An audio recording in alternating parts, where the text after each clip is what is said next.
Hi, seasoned Airmech player Ebob here, bringing you a beginner's guide to Airmech. I've been playing a lot of games recently trying to get to level 30 so that I could earn the last achievement I'd need to have all 80. In these past few days, I've noticed more games open than ever before and a ton of new players. These new players would ask me questions like, how do I refer someone and how do I level up? Due to this massive influx of new players, thanks to HuskyStarcraft and ChimneySwift sending their entire fan bases to the game, I've decided to make a beginner's guide that will teach these new players what the game's tutorial didn't. I'm going to keep things simple and short and cover all the areas of the game, including different game modes, building your army, and what that siren you hear right before you lose means. So without further ado, this is my beginner's guide to Airmech. Let's get started. Well, Airmech is an action RTS developed by Carbon Games. It's like Age of Empires and League of Legends had a baby, except the baby is a giant fighting robot that shoots lasers and kills planes. You can unlock items by using kudos earned by playing the game. It's free to play, but not pay to win. Alright, so let's start on square one. This is the main menu of Airmech. Here you can see news, you can see a label telling you what version of Airmech you're using, you can see your persistent level and progress towards the next level, your username, how many diamonds and kudos you have, and these four icons over here which tell you if it's your first win of the day, if you have any experience or kudos boosts active, and your current VIP status. There are 7 buttons on the left side of the screen, each with a different function. This one that says My Progress and has your username, mine is Ebob so it says Ebob, this will say your username, is your statistics button. This shows you your quest completion, your stats, which are different scores for all the things you've done in the game, and referrals, which are how many people you've told to play the game. Quick Play features your most common and most recent choices that you choose from the Create menu in the Play menu. Now, there are different options here for when you're creating a game. This is your game mode, which I'll come back to. This is how many players are in said game. And this is the map selection. The most recent map is Veil, but new maps are added periodically. This is the server selection. When you pick one of these, you want it to be the one closest to your location in the world. And this private room option is just for if you want your room to have a password or not. Below the Play menu is the My Army button, which takes you to the loadout customization screen. I want to come back to this in more detail in a minute because it's really important. Below this is the Store button, which has 4 different sub-menus, bundles, boosts, diamonds, and codes. In the bundles menu, you can see different packs, which are congregations of items you could get individually at a much more expensive rate. This one, as an example, is $10 for a hugely discounted amount of diamonds, 9,001 to be exact. Below that we have boosts, where you can get different kudos and experience boosts, like I have up here. Diamonds, which is where you can buy the diamonds that you need for those boosts. And codes. In the codes menu, you can enter different promo codes. You can see your own referral code, and you can see who referred you. If it says level greater than 5, it means you weren't referred by anyone. If you are below level 5 and there's nothing here, I'd like you to use my referral code, because that helps me personally. Anyway, below this is the help menu, where you can access the tutorial. Below that is the settings menu, where you can see gameplay options, languages, controls for all your key bindings, and you can change them if you want, video settings, and audio settings. Mine are really low because the in-game sound is very overpowering and you wouldn't be able to hear me if I had these up at max. Now then, back up to My Army. This is the army selection screen where you can customize your in-game loadout. There's lots of different options here, and I'm going to start with Airmech. There are 7 different kinds of Airmechs to choose from, each with different upsides and downsides, and special abilities too. You can see these upsides and downsides, different stats, in the table in the top right corner. Beside your Airmech, you can choose a pilot. Each pilot gives your team different upsides and downsides. For example, we have Mako here, who gives your character plus 33% fuel efficiency, but he makes your character slower, and he also gives him armor. So this is a good trade-off if you're playing defensive, because you won't have to be flying around a lot, but you'll be a whole lot tougher and harder to kill. Up here we have Go, she's only available at level 20, and down here we have Ultimate Samson. He's excluded from PvP games, so I haven't unlocked him myself. Next to that, we've got this little broken up square up here. It has 3 cosmetic slots and an item slot. The item affects in-game stats. For example, we've got here the Kongi, the one that I use. It makes you respawn faster, and it gives your Airmech more armor. There's different kinds up here, like the Clover that helps you shoot down missiles, and the Auto Repair Bot that helps you get health back faster without having to be over an outpost. These other 3 options over here are cosmetics. There's different kinds of cosmetics. There are tracers, which change the color of your bullets, and there are pets, which hover around your Airmech in-game.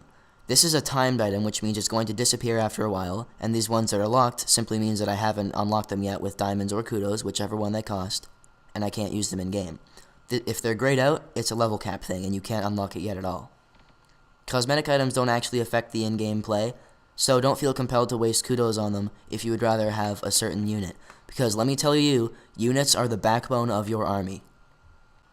The units that you choose for your army have to reflect your strategy, and there's different kinds too. There's artillery, which fire at grounded enemies over long distances. There's anti-air, which are basically the Hat and the Seeker that shoot at other airmechs. There's rush-busting things like heavy mines. There's pad items that help you generate income during the game. There's also infantry, which you need to cap posts, and tanks, which are heavy defense and attack units. This is just my build. There's so many things to choose from. You can see all sorts of different lightweight attackers. I'm actually going to link a frequently updated table of all units and their abilities in the description. So, color here, don't pay too much mind to this. Basically, the color of your team is what this is, and the in-game, what color your team is, it's vote-based. Say 2 players on your team have green selected and 1 player has blue. Your team will be green, but if the enemy has 3 players with green selected, your team will revert to the lowest voted color on your team, which is blue in this case. These higher level ones up here, they cost diamonds and never kudos because they are, once again, aesthetic. And what they do is they make your vote count for 2. So say there's 2 guys with blue on your team, and you have a green level 3, which isn't available right now. Your team will be green anyway, so it's an overpower thing. That's enough for my army. Oh, actually, I should point out, these are different slots which let you build different teams. Just for safekeeping and storage, and not having to remember all your different build-outs. So, here I am in the Create menu. I'm going to go over each of these game modes individually. Challenge. Challenge is a mode about challenging specific aspects of player skill, such as their ability to capture posts while guarding their own, or not die in combat. You can either win or lose in some of them, and some of them have a time limit, like Capture Challenge B. There are currently only 2. Survival. Survival is a game mode whose objective is to defend your fortress from incoming columns of enemies. You do this by building defense for your fortress, and the game either ends in your defeat when your fortress has run out of health, or at the end of Wave 11 when every single advancing enemy has been defeated. Solo. Solo is a practice game mode that only awards experience for the first 90 minutes of play each day. You play against AI, and it's the safest mode for testing out new strategies. CTF, or Capture the Flag.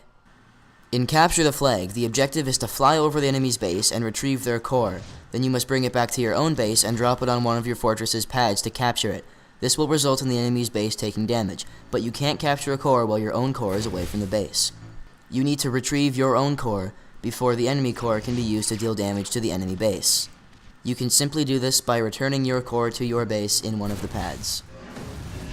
This will result in victory after doing it 3 times. Co-op. Co-op is a similar game mode to solo, except you won't start with base defenses because it's up to you and your partner to build them. And PvP.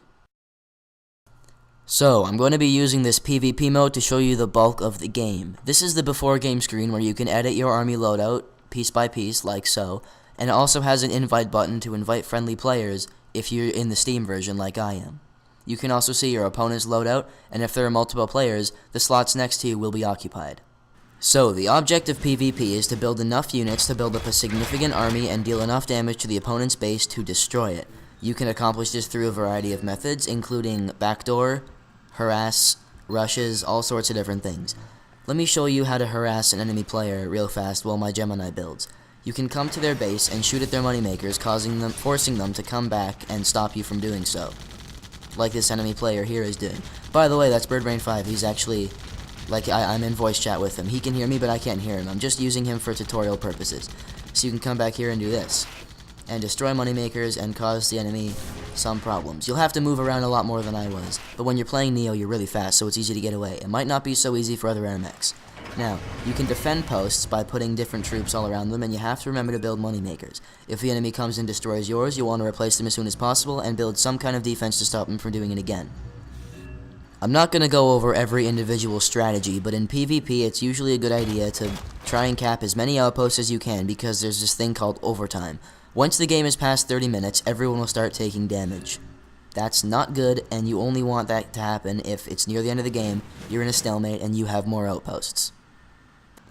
Now, I'm going to go over the in-game UI. As you can see up here in the top left, I've leveled up my cloak ability. Every Airmech has different abilities, and depending on the ones you choose, it will affect your playstyle. The Neo is very fast, so you'll want to use that to your advantage. You can dog down other players. Striker deals a lot of damage. Osprey can heal units. A good strategy for the Osprey might be to slowly move an army up the field, because the enemy won't be able to destroy you, because the Osprey not only has high defense, but can heal its units. Anyway, below that you can see your current health, levels, which Airmech you're using, any boosts you may have equipped, the number of power stations and factories that you have, each affect the game differently. A power station helps you recharge at posts 20% faster, and a factory lets you build units 20% faster. On the right side of the screen, you can see the enemy's name and their level and their airmechs. At the top, you can see how long the game has been going on, your current population and population cap, your credits, and your fortress health for both teams. I've just died. You can see on the right of the screen that my name now appears. If it had player X my name, it would mean that another player had killed me. Because it's not doing that, another player has not killed me. I was killed by an enemy unit. Neutral units can also kill you in the same way. At the bottom of the screen, you'll see our names of both of us players, with some changing numbers next to them. That's the ping of the player. If this number goes above 300, you'll be able to kick the player. And if that number has a button over it, such as a ZZZ, it would mean the enemy player is AFK, and you'll be able to initiate a vote kick on them. As you can see, I'm bringing creeps, which are an infantry variant, to the enemy post to help capture it. He's building in a tank rush right now, and I'm going to try and stop it with my defense. I'm going to build bombs because they're good rush busting things, and I'm also going to relocate some of this defense to the side that I know it will be coming from.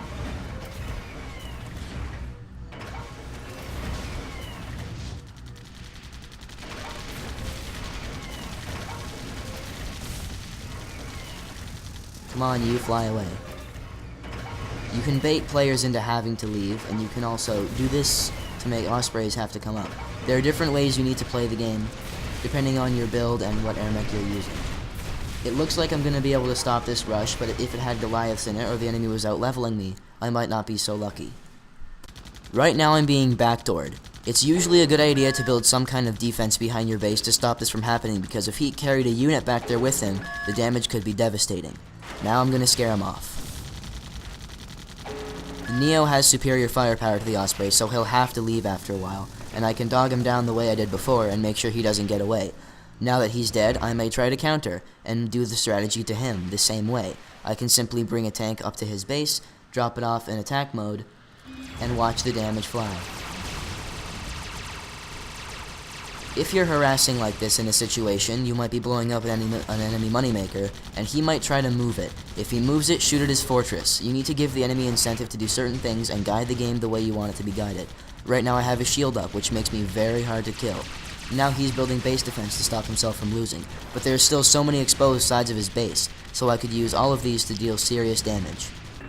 I've started sending a rush of my own, and now I'm going to tell you about key commands. Pressing Y will tell a unit to target the enemy fortress. Pressing T will tell a unit to target the an enemy outpost. Pressing C will tell a unit to stop its current action, like so. And you can also click these things to make them do the options as well. Pressing G will actually tell your unit to patrol a certain path. Pressing C is the stationary button, of course. F simply links units together. I've never actually done that before, and I've never had a need to, but this links the two units together, and now one will follow the other. You can do this to send chains very quickly, as you can see. Now let's see how my rush is progressing.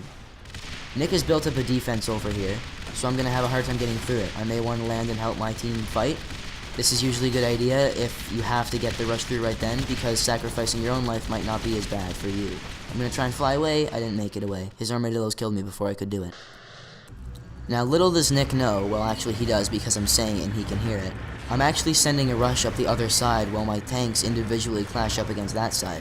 Normally it wouldn't be a good idea to send the bulk of your fortress defense as a rush. This is very dangerous and could result in your untimely demise via backdoor or any way that the enemy could get around your defense. But if this happens, then you need to be 100% ready to deal with the consequences. You need to have strong fortress defense and strong defense at your outposts. Nick is sending a rush of his own, but mine should be able to destroy it before it gets here. Now, use of minimap is crucial because I just saw him fly away along the bottom. Did I leak any troops? No, I didn't, but just in case he sends another one in there, I'm actually going to leave that down there. Now, his base is below half health. Right now, he's scared. He doesn't know if he's going to win or not, and I also don't have a lot of units on the field. Right now, I am doing far better than he is. I'm out leveling him, I have more fortress health, etc, etc, etc. Leveling up will fully recharge both your energy and your health, so don't be afraid if you're close to a level up to fly into a hot zone and do as much damage as you can before either getting killed or being able to fly away because you level up. See, Nick is only just now seeing this rush come in because it's only just now entered his visible range. His outposts act as seeing eyes so he can see me on the minimap. He's trying to stop it with his armadillos, but it's not going to work. My tank force is way too big, and I'm going to win the game with this. As Nick frantically tries to relocate all of his defense, I may maliciously fly up and move a tank around to the other side where I can hit the fortress freely while he tries his best to defend in front. I'm now level 7. If this was real game, I'd be building Goliaths to help stop him. Luckily, I don't need to. But let me just show you here that the best way to win a game is a strong, solid offense coupled with a sturdy defense that is able to change rapidly to different circumstances, because this is a very fast-paced game. So like I said before, there's a difference between persistent level and in-game level. Your persistent level maxes at 30 and your in-game level maxes at 15. Alright, so that wraps this up. I've told you about the game, I've told you about the game modes, and I've told you all the different options that you can tweak. Now leave a comment down below because I have some Steam keys that I'm willing to give away, so across the next few days I'll just pick some people in the comments to send them off to. Also, if you've been losing a certain way, or you need some help with a strategy, because I know this wasn't specifically a strategy guide, and because to go over every Airmech and every map individually would literally take hours. So if you have a strategy that you want me to go over and tell you how to not lose a certain way, then leave a comment down below, and I will make a video about that, what's been happening to you, and then I will show you how to not lose that way ever again. Now, like I said before, if you're not level 5 yet, or you're just making an account now, please use my referral code, because, let me show you, if I get enough referrals, then we can have an item designed with the dev team, as well as an Airmech pilot and an Airmech skin, and that would be really cool. So if this video helps you out, use my referral code. If you can't, that's fine. Anyway, thank you for watching this video. I hope I helped you out, and have a nice day. Or should I say, have a nice play. Yeah.